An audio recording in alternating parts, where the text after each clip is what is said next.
Hello everyone, I'm Kenya Green, your American Dream TV host and Atlanta real estate and lifestyle expert. I'm thrilled to welcome Erica Mitchell, a truly remarkable leader. She is a champion of educational equity and community engagement. Her work in both arenas is reshaping our world and inspiring change. Come on, y'all, let's find out more about Erica.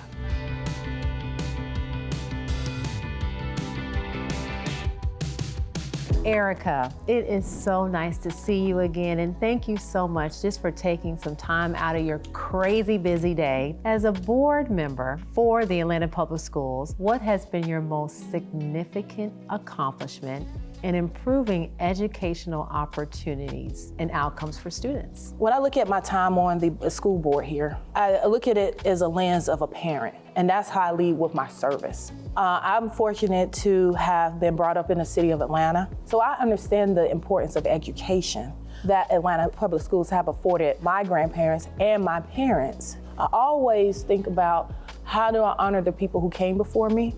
And how do I serve the people that are here in my present? And that led me to develop policy. I saw there was some barriers and opportunities to improve our mental health for students. Conflict resolution, peer-to-peer counseling, literacy. And then I looked at, some other external factors. We talked about human trafficking, right?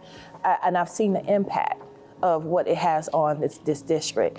And so working with my colleagues to ensure that policies are written to serve, that policies are adopted that will be implemented with fidelity, and will get to the school level to have the impact that they need on the students. I appreciate you sharing that. And you touched a little bit on the equity piece of Yes. it. So how do you ensure that all students, regardless of background, have access to the same opportunities and resources? Because that's a huge one. Yes, it is big. I'll take you back when my parents were in school and grandparents were in school. It was fighting for equality. Now it's fighting for equity. So if you look at the decisions you're making through an equitable lens, then you account for everybody and bringing everybody in the decision-making process. Because equity means so many different things to so many different people. Allocation of dollars, we look at equity allocations of resources because it channels from the school back up to us. And so we can make equitable decisions. And equity means meeting our students where they are. You've been a strong advocate for parent and community involvement in schools. What strategies have you found most effective in bridging gaps between schools, families, and local organizations?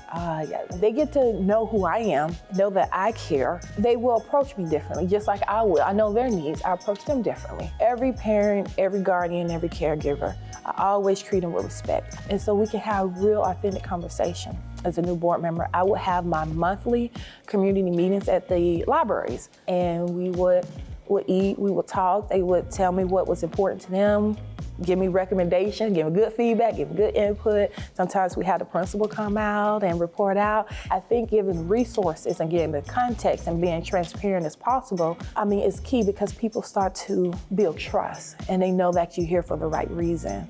And community engagement is key for the success of the district. But in your role, you've worked on various committees too, and then you did say something about the Georgia statewide human trafficking, because that's a big deal, task force work group. So how does this work intersect with your vision for safer and more supportive school environments? For some reason, I don't know if I lived in a bubble, but I didn't think this was going on. Labor trafficking, sex trafficking, all kind of different things. And I'm sitting up here like my mind was just blown away. I said, are you kidding me?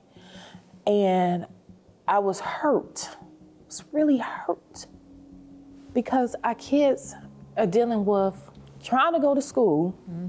You have all these barriers and all they want to do is be kids, right? And so I was like, let's start with policy. And what does that policy look like? Well, we want to educate our students. You got to educate them on what this is. The other part is the professional development, to equip all school staff on what the identifying signs are and making sure we had a protocol in place on what's the first response, what are you going to do? And then we were able to put that in place, and that led me to the human trafficking statewide work group, where we talked about different ways to combat human trafficking in the state of Georgia, because the power is in acting on it. The power is in policy. And because we had such a policy in place, our police chief last year said that they were able to save 2 students from becoming victims of human trafficking.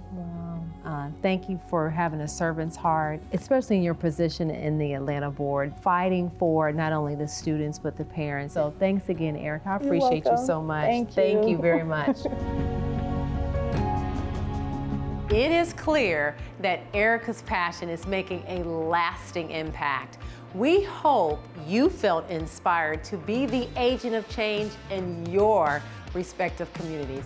I'm Kenya Green, your American Dream TV host and Atlanta real estate and lifestyle expert.